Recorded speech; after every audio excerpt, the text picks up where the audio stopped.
Welcome. This is part 3 of a 7-part Zoom series. And this particular presentation is One Earth Living.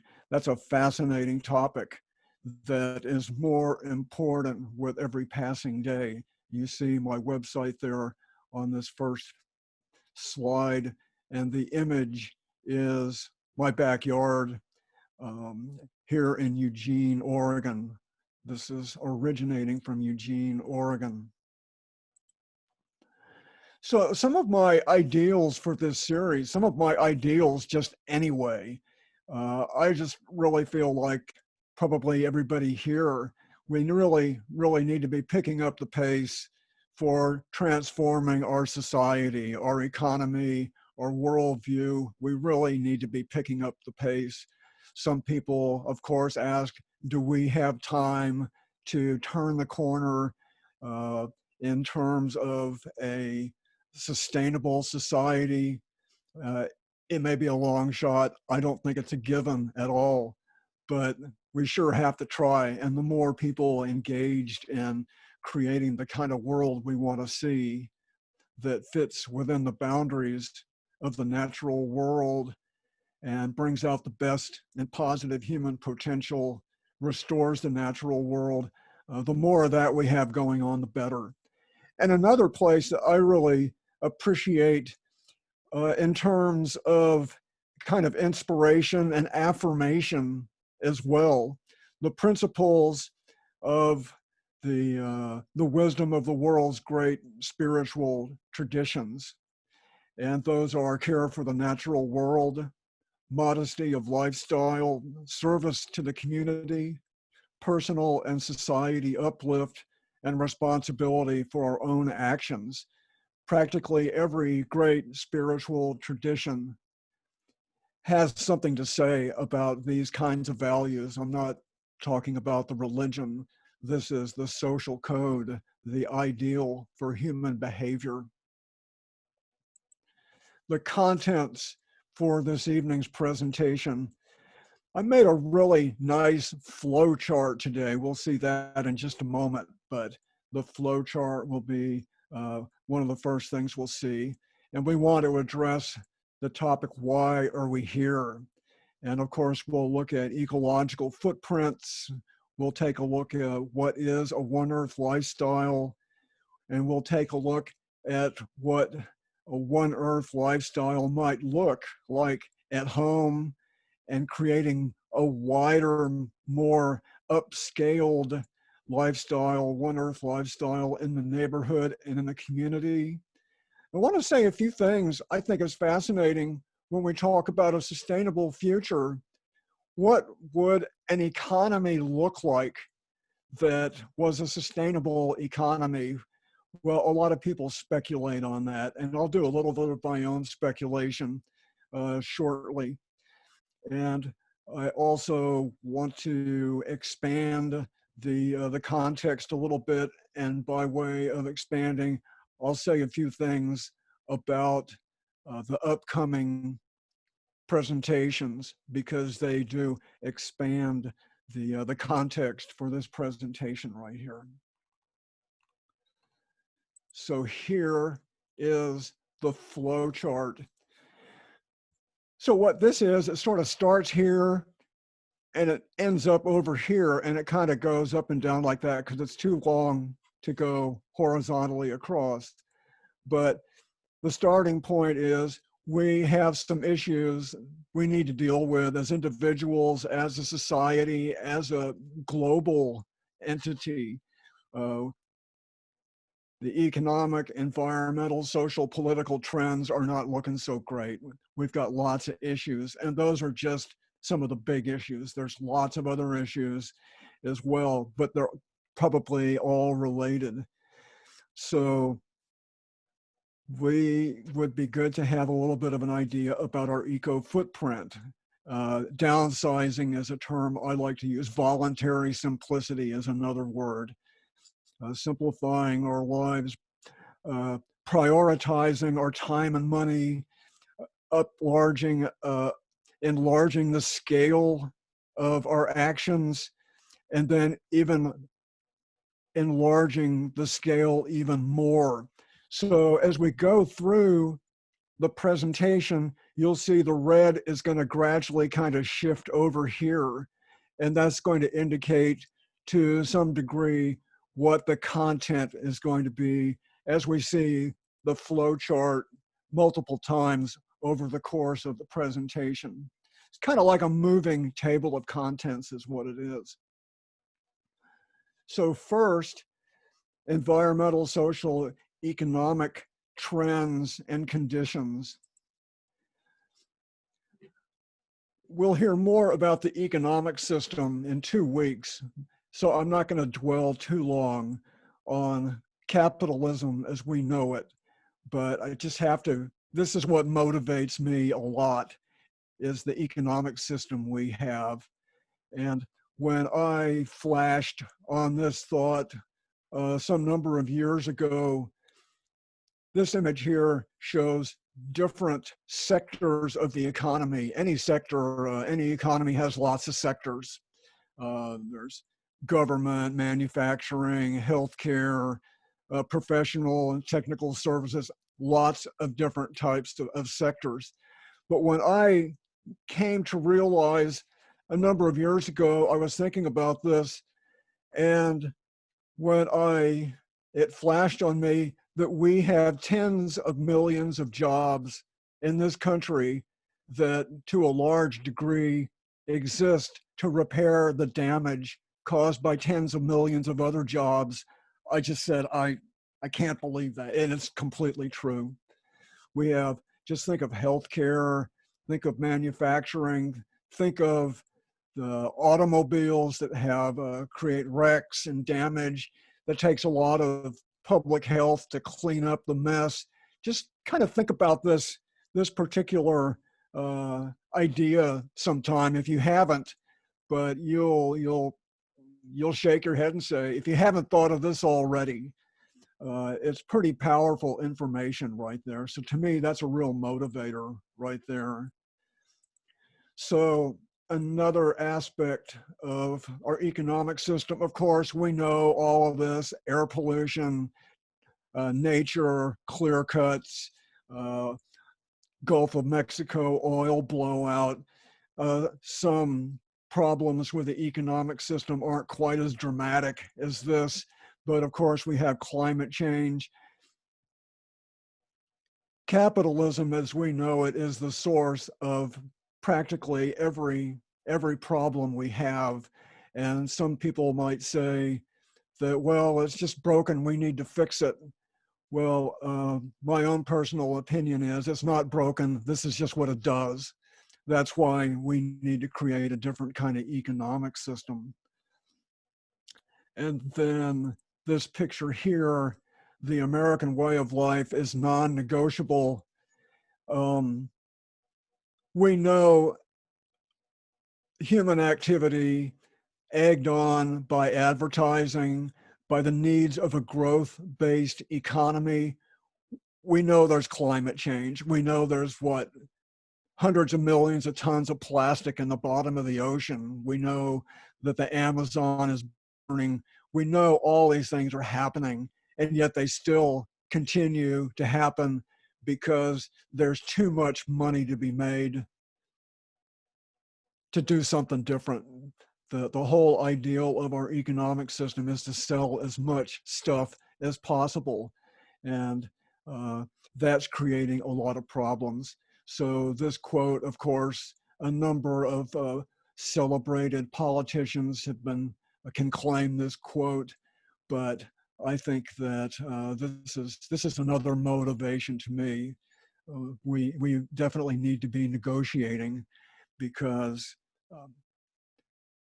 if humans think that their activities are equally as important as the well-being of the natural world, that's a lot of need of repair of that kind of thinking. So that's enough for the economics right now. This picture here, okay, ecological footprints. I'm sure we all are familiar with ecological footprints. What kind of an impact does our own activity have on the natural world. And this map right here shows that this gets really quick right into the one Earth idea down here. This dark, kind of a very dark red, the United States. A little bit over here, I think this is the United Arab Emirates. But for everybody on planet Earth to live like the average citizen in these places, it would take 4, 5, 6 or more planet Earths to supply the resources and clean up the mess. And even the affluent countries of Western Europe and Japan, Australia, even their ecological footprints are a fair amount less than the United States. I think Germany is something like 3.2 Earths, and the United States is like 5. That's a pretty big difference. And the people over here have a pretty high quality of life as well. The United States is just kind of almost in a league of its own. This is not the way much of the earth lives. So this is another important, simple, but pretty profound graphic right here. This big circle here represents the average American lifestyle. This is 5 Earths along here. So this is just kind of represents the resources, the needs of the average American lifestyle. And if we were to live more closely within the boundaries of the natural world, this would have to be a size something like this.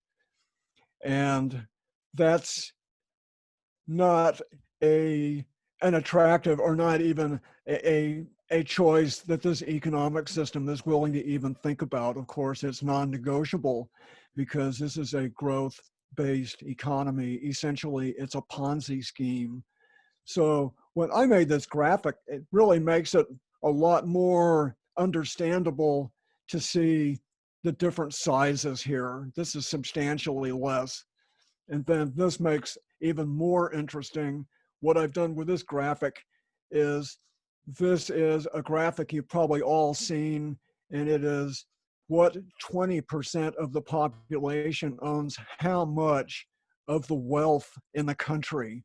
So the top 20% owns something like 80% of the wealth of the country. So this is the top 20% owns all this, and then the upper middle and the middle lower, and then the lowest 20 percentiles, just little slivers there. So then we have the one Earth circle again, and just to make it simple, I divided it into 5 equal pieces, just so we could say, okay, if everything was really equal, then each one of these 20% would have an equal slice of the pie. Do I expect this to happen? Of course not, but this is just a mind exercise here. But it makes me wonder, would the wealthy who currently have this much stuff, would they put up with downsizing to that? I don't think so. And even the less wealthy have enormous eco footprints too. So this graphic is purely just to illustrate, just, I can't say it any other way, just how far out of whack we are with our lifestyles here. So what are the implications if we were to live within our ecological boundaries? What would be some of the implications? Considering that our wealth is basically created by turning nature into money, if we lived within our ecological boundaries, we would not be turning so much nature into money. A sustainable society would not have nearly as much financial capacity as what we have now. And that goes down to the individual level too. One thing I didn't mention about economics is the term external cost. Of course, you know what that means. When we buy something, we're not really paying the full price of what the impact is on planet and on public health for using a product like junk food or automobiles. So an honest economy would internalize the cost, and an honest economy that internalized the cost, everything would cost a lot more, a whole lot more. So the implications to me are that a future economy, people are not going to have as much money if we even make it that far, and everything's going to cost a whole lot more. And that's either going to happen in a somewhat sociable way, or it'll happen in a way that's not so much by voluntary effort. And the prospects don't look so great right now. But this also tells me that many types of employment and jobs that we have now are not going to exist in a sustainable economy because people won't have enough money to pay for them. And what would that economy look like? It would be a repair economy, the environment, urban and rural places, social and human relations. There will be jobs, absolutely, and a lot of jobs we have now can adapt to the future, of course, absolutely. A lot of jobs will, but a lot of them won't. And how that shakes out remains to be seen. But I think the virus, the COVID-19 virus, is giving a little bit of an idea of what types of products and services are not going to make the cut. It's not an equivalent situation, but the hospitality industry, especially that depends on people coming from a distance, is not going to fare well in a sustainable society. So the big challenges for us is to unlearn the mythologies we grew up with, the economic, social, political mythologies that we grew up with, and instead learn skills that are helpful for ideally a huge leap in human evolution. I'm sure everybody here is working on that themselves, and put these skills into action, not just to talk about them, but to put them into action. So that's just a little bit of my own thoughts on where we're headed. And here's our flow chart again. Check your own eco footprint. And the purpose for downsizing, of course, reduce eco footprint, boycott products that don't fit into a sustainable society. And if we avoid the products, if we're smart in how we spend our money, then we've got more money to spend in a smart way, and that can help us as individuals, as neighborhoods, and as a society as well. So this is the page you go to if you go to a place online, and it is the footprint calculator, and this is made available by the Global Footprint Network. The calculator asks you all kinds of questions. They're lifestyle questions. For example, how far do you go in a car? What kind of a car? What kind of gas mileage do you have? What sort of a diet? What are your food choices? Of course, we know that vegetarian and vegan is has less impact on the natural environment. Of course, we know that. Lots of benefits. And also, what is your living situation? Not all living situations are created equal. 2 people living in a 5,000 square foot house is probably going to have a bigger footprint than 5 people living in a 2,000 square foot house. And there's lots of other questions too. These are only a few that I chose. But what you do is you answer these questions, and it takes maybe 10 or 12 minutes. And then you say, okay, that's it. And you push something, and then a little number comes out, and that tells you this is how many planet Earths would be needed for everybody on planet Earth to live like you. So maybe everybody here has already done this. I don't know. We can talk about this afterwards if we like. But if you've done it, that is good information to have. And you might suggest to your friends that they take a look at this too, because it's very educational. So thank you. This is what I did some time ago here. So here's our flow chart again. Simplify, reducing the complexity. When we reduce the complexity of our needs and the amount of our needs, we can more, or we're more able to take care of those needs. And these pictures here will illustrate some of that. The goals for downsizing empowers us to choose more purposefully what we do with our own time and money. And when we are smart with how we spend our money, then we also withdraw support from that part of the economy that has unhealthy products and services to sell. I think that's really important. I mentioned that a couple slides ago. And what are the realms that we can downsize? Well, here's a few, of course, and these are referenced in the calculator: housing, transportation, food choices, how we spend our money, leisure. So this is just a quick little look. This is actually, in terms of the footprint calculator, this is kind of my own lifestyle right here. I'm sharing some rather private information here, but I don't mind. And it's not to boast. It's really not that much to boast about anyway. But for me, I drive a car maybe 20 or 40 miles a year. I don't drive very much. Bike is my primary transportation. I'm pretty close to vegan. I share my house with three other people. Minimal shopping, simple recreation. I don't have a jet ski or anything like that. My bike is kind of my recreation. Not very often getting in a jet plane, although certainly in the past I've been in a jet plane plenty often, and I probably will again at some point if I can. I really want to go back to Europe.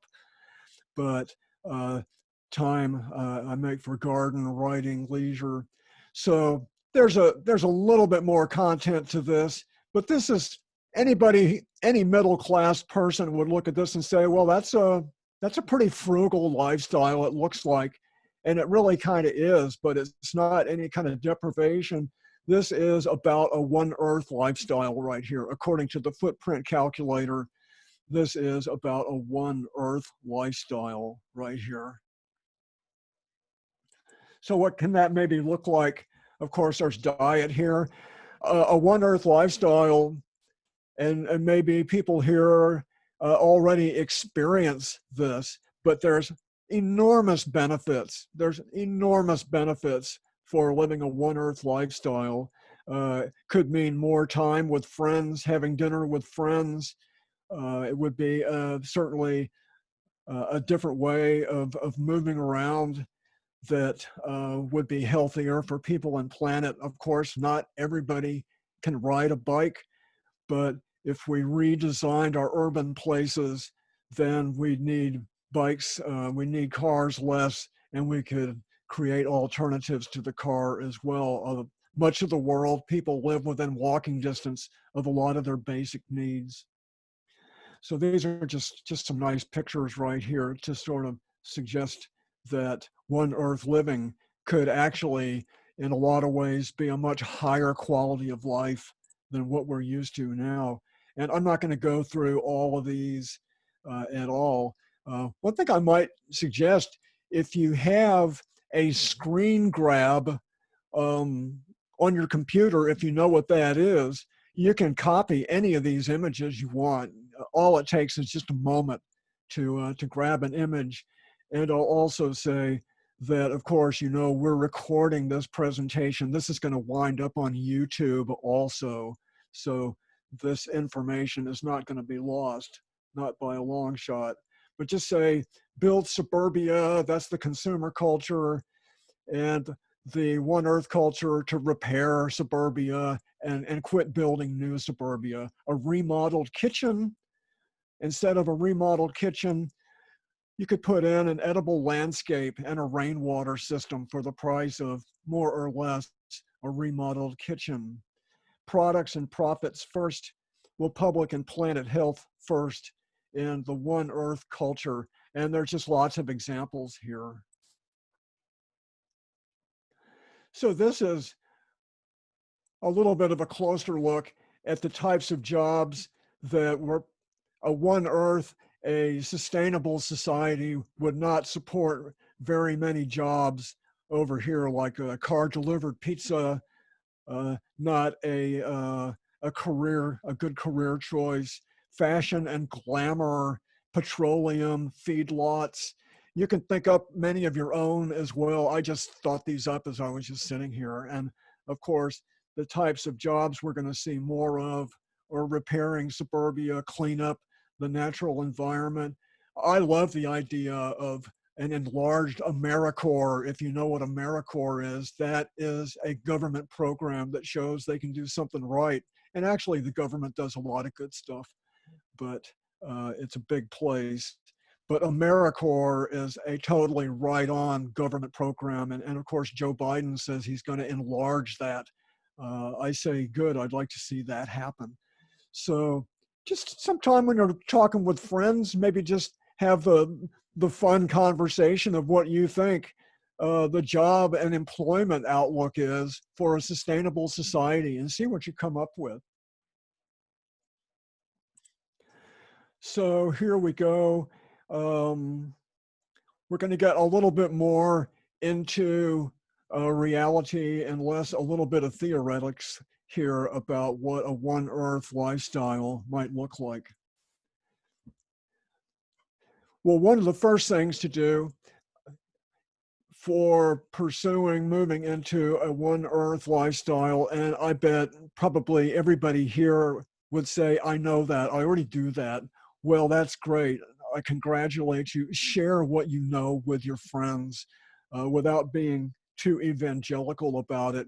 If you're already doing all this, then this is powerful information that we should be tactful in how we explain our lifestyles, but we shouldn't keep this information to ourselves. But priorities of time and money, of course, what could you do with a $25,000 car or a $5,000 cruise or all kinds of other expenses? What I've done here with my house, I just have an approximate cost of what I spent on some of the improvements I've done on my property. And for example, I took out my driveway and I spent less than $500 taking out my driveway. Of course, I did the work. If you can't run a cement saw and lift big chunks of concrete, you're going to need somebody else to do it. But wow, what a great excuse for a work party. But the money spent over here and spent over here instead for turning the yard into a garden or a garage remodel to make room for another residential space, a heat pump. They might cost more than that now. But the point here is that these kinds of choices that are more kind of in the realm of vanity, if we spent that money in a smart way, we'd make our own lives more resilient. We'd also probably be investing in a healthy type of economy as well, because this is a lot of jobs here. I did most of the work on my property myself, but I know that if I paid somebody to do all this work that I did, this is my property here, I would have employed a lot of people, and I employed a good number of people anyway with some of the things I've done. But priorities for time and money, I think, is once you find out what your eco footprint is and decide I need to do something about this, then a powerful tool is to start prioritizing time and money. And of course, it's not only money, it's time, what we do with our time. is crucial. So here's just a few pictures of my place, rainwater system, and I have a passive solar. I put my priorities into my property and my house. And I'm not wealthy, but I got the time to do this. I've sort of substituted money for time. But the first presentation I did in this series was mostly about my property. And if you have the link to that, links on my website, you can see a lot of pictures of my house. And because that's what I put my priorities into. Other priorities, reclaiming automobile space. This is one of the smartest actions I can think of. Cars take up too much space. Actually, in a month, the presentation is going to be pushing back on cars, and we'll talk more about that. But this is what's left of my driveway right here. I took out my driveway. This was a garage right here. I put those places to better use because my priorities tell me I'd rather be growing food than parking a vehicle, and I'd rather be using this space for somebody to live in than have a car in there. This picture here is actually in Portland, and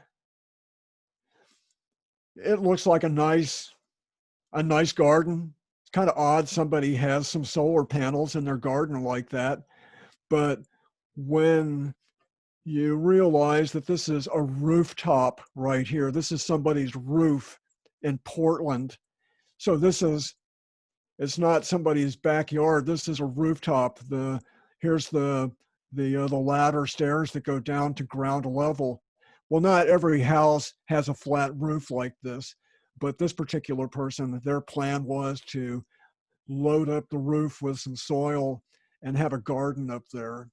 So that's a priority. That's making good use of an asset they have on their property. This is another house in South Eugene. A lot of people over to do a tour and check out Jessica and Matt's place. This is one of the nicest suburban transformation projects I know in a different neighborhood here in Eugene. This is a great place.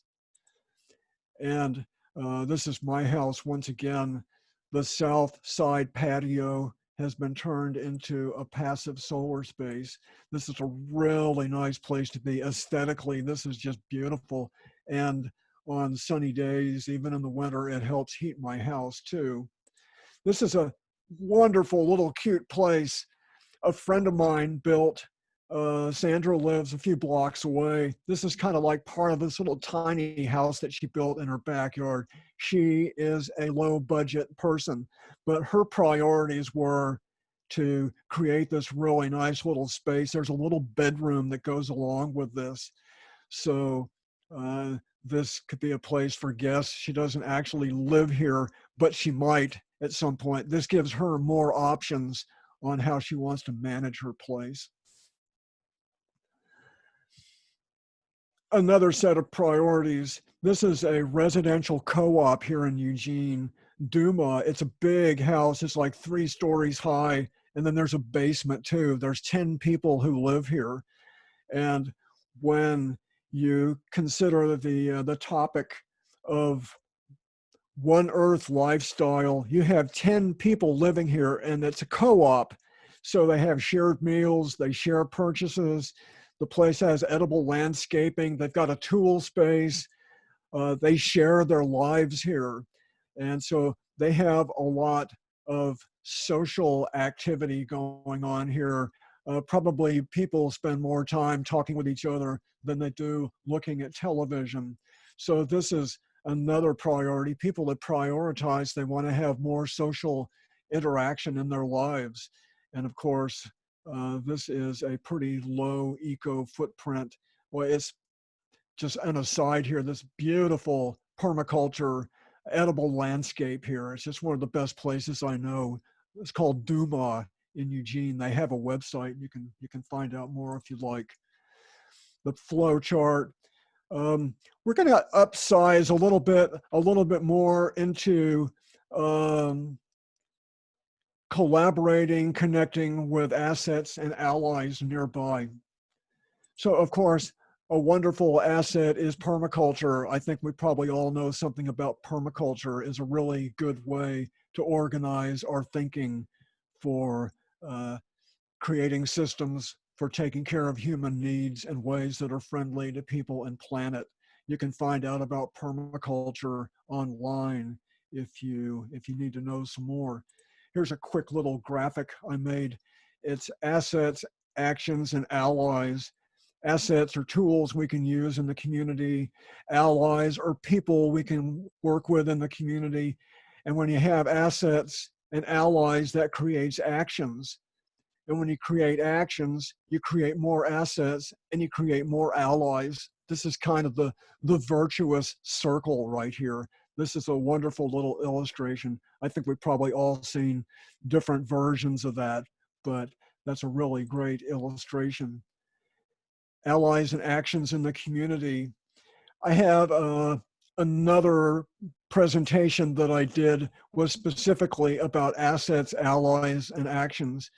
And that presentation is on YouTube. You can link to that from my website as well, or the schedule that I have on this particular presentation. It's got the Zoom information too. But there's all kinds of potentials for making common cause with all kinds of organizations in the community, communities of faith, even goofy city programs like Neighborhood Watch with their kind of goofy sort of logo here. It's a good program. Neighborhood associations. Speaking of, we have neighborhood program here in Eugene, and I'm involved with my neighborhood association. And we've used the neighborhood association to put out information to the neighborhood, and we've had meetings about living more ecologically. So when you're involved with the group, you help set the agenda. So I am very pro neighborhood organization. Communities of faith ought to be big allies for reducing eco footprints. Remember earlier those 5 ideals of the great spiritual traditions. Care for the natural world is one of them. Modesty of lifestyle, service to the community. This garden right here is on a church's property about a mile from where I live right here. And they have a farm stand out in the parking lot. So they're putting that space to good work and adding to local food security as well. So churches should be big allies, mosques, synagogues, all should be big allies for One Earth lifestyles, because they all, their teachings are all about caring for the natural world. And of course, bike tours. We've had lots of bike tours in my neighborhood. A good show and tell to go see places where people are making these changes about living in a more One Earth kind of a way and hear what they're learning. This is a lot of fun having bike tours. This is a property here in my neighborhood. It's a couple blocks away. And this is what it looked like early on. And this is what it looks like now. Big garden. It's a 1 acre property, but it took a lot of work to restore this property because it was all overgrown. And we've turned kind of a blank into a place that has neighborhood events there. We've had learning sessions, workshops to teach about all kinds of One Earth sorts of skills. So this is an unused property in the neighborhood, becomes a real asset for creating One Earth culture. This picture, a lot of neighborhoods have community centers of one sort or another. We have our own neighborhood community center here, and it's a great place. It has meeting space. It has outreach capacity. A lot of recreation centers invite people to teach classes, whether it's guitar playing or tumbling or all kinds of skills people can learn and people can teach. Well, it makes sense to offer classes about living a one earth lifestyle. This would fit really well. And people do that too here at this rec center. I've done some of that myself and other people do too. But a rec center is a huge, big resource a lot of neighborhoods have. We used that rec center for the 2015 Northwest Permaculture Convergence here in Eugene.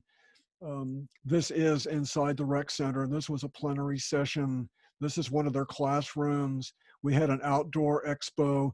So we used the neighborhood rec center to have the largest permaculture event in the Pacific Northwest in 2015. And to my knowledge, it's the only permaculture convergence I've ever heard of that was actually held in a suburban neighborhood. People from out of town camped out in people's backyards. It was a great time. And of course, this is a great example of One Earth action right here. This was an unused right-of-way as public property, but the street was never put in. The people in the neighborhood thought this would be a great place to have a neighborhood garden. They went to the city, they had agreements, they had to jump through a few hoops. They did that. And this is a number of years later. This is a wonderful place in the neighborhood where people meet, people can learn about gardening, make friends, build community cohesion at this location right here. Practically any neighborhood is going to have some kind of a place that could attract people for repair the environment or create a neighborhood garden or some kind of positive purpose to bring people together to create community. And this picture here it's a Google image. This is actually my house right here. I wish all of this existed. This doesn't exist. But this does, this part here, and actually a little bit here does. And this is kind of in the making right here. Little bits and pieces in this picture do exist, but only little bits and pieces. But this is just an idea of what a one earth suburban neighborhood might look like right there. I love this picture. So let's increase the scale just a little bit more here. This is a land use approach that the city of Eugene recognizes. It's called block planning. Other cities may have something like this too. Block planning. This is an idealized block the way it is now, and this is what block planning could do. Again, this is only theoretical. This really hasn't happened in Eugene, but edible landscaping, some of the requirements the city has become a lot more flexible when you have a block plan. So without getting into great detail here, we'll look at this in another presentation a little bit more closely. So we're not going to spend much time on this right now. But if a city was actively encouraging people in the community to create a block plan to make better use of the space they have on the block, this would be just an unbelievably powerful, say there's a city staff person and their entire job was to tell people about block planning and help walk them through the process. A block plan doesn't mean that city regulations go away. They don't go away, but they can become much more flexible. And that means you can be a lot more creative in what to do on the block. Another presentation will go into more detail on that. But this location here in Eugene, East Blair Housing Co-op, is not a block plan, but it is a housing co-op, and they own, I think, 7 properties, and they're able to manage those contiguous properties as if it was a block plan. So this used to be a parking lot right here. I've seen when I moved to Eugene, they were taking this out. This was an asphalt parking lot. Now it's a party place. There's a fire pit, there's edible landscaping. But this is just an example of people prioritize what they want to do with where they live. There's enormous potential. And when people prioritize their time and have a big work party to take out the parking lot, well, this is what you can get here. Instead of a parking lot, you can have an awesome party space. So there's a lot of other features at East Blair Housing Co-op. I'm not going to go into too much detail, but I want to show you one other. It is a co-op. It's a legal co-op. And one of the features they have, this is their tool room. Instead of everybody there having to have all their own tools, they have a tool room and you can go just check out some tools. If you don't have space for a garden in your townhouse, because some of the people live in townhouses and they don't really have room for a garden, they can have a garden in another part of the co-op's property. So this just illustrates a larger scale of making better use of space when people collaborate and cooperate, and when the ideal is to build community and reduce eco footprints. I could go on and on about East Blair Housing Co-op, and I will at another time. Placemaking is another action. In Portland, there is the city repair. If you don't know city repair in Portland, you can look it up on their website, the City Repair Project. Placemaking is all about creating locations in the neighborhood that cause people to identify and care about where they live. They're most famous for painting intersections in neighborhood streets. This is with the blessing of the city. Of course, there's a great story behind this. You might be able to read that on their website. But creating places in the neighborhood to bring people together. This is a pizza oven. Fire up your pizza oven, which is just out there on the sidewalk, and wow, people start to show up. What a great way to meet people. So placemaking, creating a care for where we live, is a big part of creating a One Earth neighborhood, a One Earth culture. We spend more time caring about and participating in creating more the kind of neighborhood we want to live in. And this, of course, is even a bigger scale, that what if we took parking lots and we redeveloped parking lots into town centers and made them not just town centers, but ecologically compatible town centers as well, with features with the apartments that made them more eco-friendly. There would be, of course, professional services on the lower floor. The whole idea is, this is a mile from where I live. I see Mike right there. Mike, you know where we're talking about. This is just a big parking lot, strip mall a mile away that could become a distributed, a distant downtown. This could be a small local neighborhood downtown right here that could accommodate a lot of people if the apartments were going up 4 or 5 stories and had a nice pedestrian area in here, maybe something a little bit like this. But to turn parking lots into people places that would allow people to take care of their needs closer to where they live, so they don't have to drive so much and they can build culture. And of course, the idealized here would be local businesses here too. This would be small businesses owned by local people as well. Bikes and protected bikeways are the perfect transportation for a One Earth culture. And Eugene, this is a new 2-way bikeway in Eugene. This is just opening right now, and you can see a curb right here to protect the bike riders from traffic. And this place also in Eugene, imagine if you couldn't park along the street and you could move these lanes over so these cars aren't here, and then make this bike lane in both directions, and then have a physical barrier to protect the bikes from cars. A lot more people would ride bikes if they had a safe place to bike. We'll do more about bicycles when we have the presentation about pushing back on cars.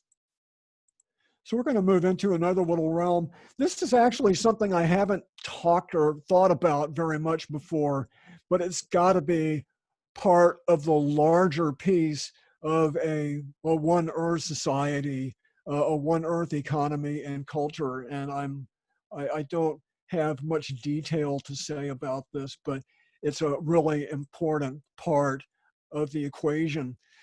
This map here shows depopulating counties in the United States. The red and the pink shows counties where people are leaving right here. And we know that in a large part of the country, large areas, the rural population is diminishing. I mean, there's like ghost towns. I've been in some of these areas here myself, and probably you have too.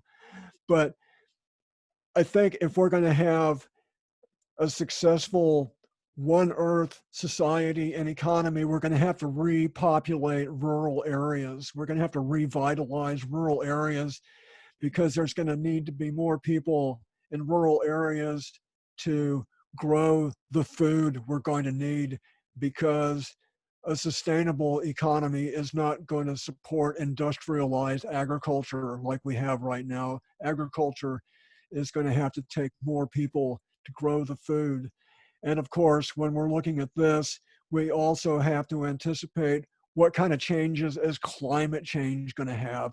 Are some of these places even going to be inhabitable in 50 years? So I don't have the answers for really much of any of this, but it's an important topic to have in mind. And I'm sure there are people who have studied this a lot and would have a lot of more information to say about the idea of an environmentally, economically responsible way to repopulate rural areas.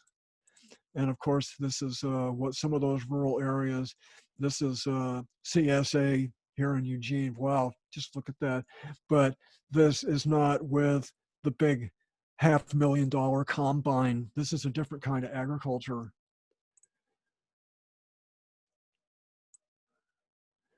So we're not done, but that's most of the presentation. What I want to do now is just kind of, I've already made allusions to some of these other topics, but I want to return to those other topics because they're a large part of the idea of creating a one Earth society, a one Earth economy.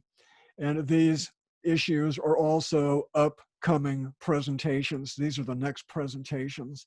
So even larger scale, I think we need to be thinking about, it's great to have your own home, some cool places in the neighborhood to live in, a nice community, but we have to increase the scale enormously. Some words that have fairly recently entered my vocabulary are economic and political democracy. And of course, people have written books about these two words, economic and political democracy. Another presentation, I'll go into more detail about economic and political democracy, but that has to be a big part of our goal, where our economic system and our politics really is democratic. And of course, we don't have that right now.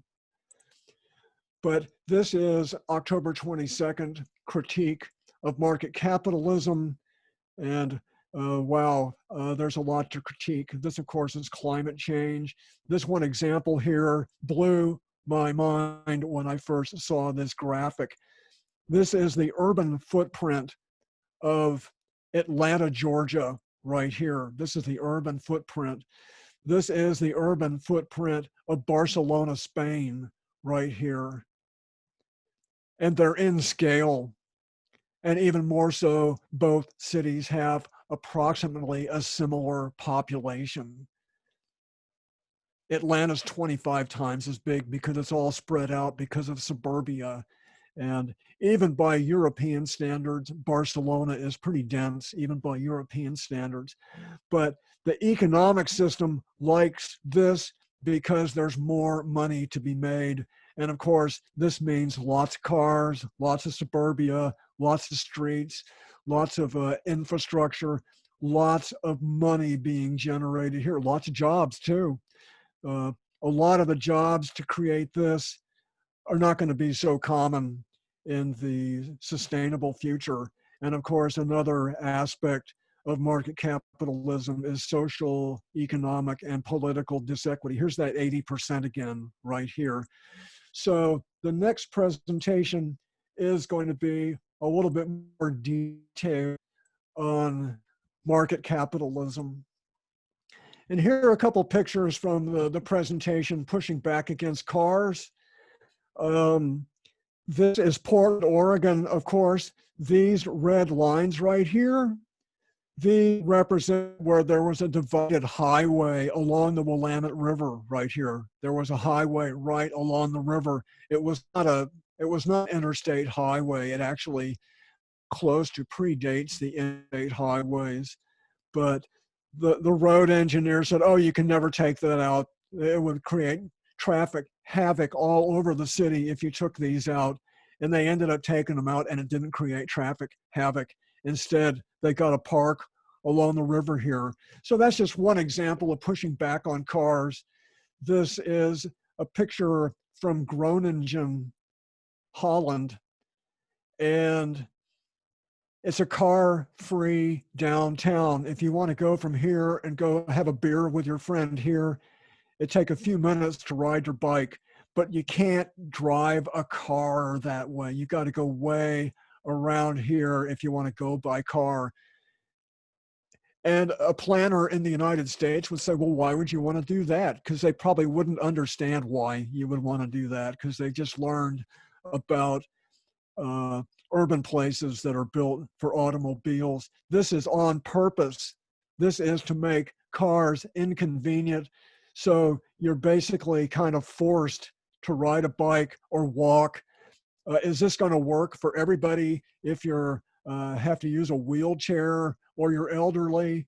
I'm not sure how exactly they manage, because of course not everybody rides a bike, but this is the planning. This isn't like some ancient medieval town. This is like new construction. They're building new places in Holland that treat automobiles this way. It's going to take longer to drive than it will to ride a bike. We'll see a lot more interesting examples of pushing back on cars. That's really one of my favorite. And this November 18th, a preview of a preferred future. And of course, we've seen some of these pictures all through this series of presentations, because that's what I have to show and tell are positive images. But we're going to put a lot of them together and go a little bit deeper in some of these examples, like East Blair Housing Co-op, the Greenway in my neighborhood, what we're doing here in the Greenway, positive human potential, micro downtowns, eco villages. So that's going to be November 18th. And of course, the preferred future is substantially moving towards the One Earth lifestyle. Again, is that ever going to happen? I sure hope so. It either will or we're going to wish it had. But I've got a lot of really great pictures of not just Eugene, other places in Oregon, other places in the United States, and then of course some places in Europe as well. And then the final presentation is Upsizing the Movement, a really nice term I came up with. that tells me what the topic is. And I'll briefly explain a new movement that already exists. It's kind of, could you say that again, please? A new movement that already exists. And what I mean by that is when you think of almost all the nonprofits, the social movements, the Occupy, the Black Lives Matter, the women's movement, the environmental movement, social, environmental, economic justice, tons of nonprofits, anywhere from radical to like the Sierra Club. Um, when you just think of all the entities that are doing work to make the community, the environment, a healthier place to live, just think about this topic and understand that almost all of these movements, almost all of these organizations exist to repair some kind of damage created by our economic system. So what that tells me is they're essentially on the same team. All these groups, whether they know it or not, are on the same team.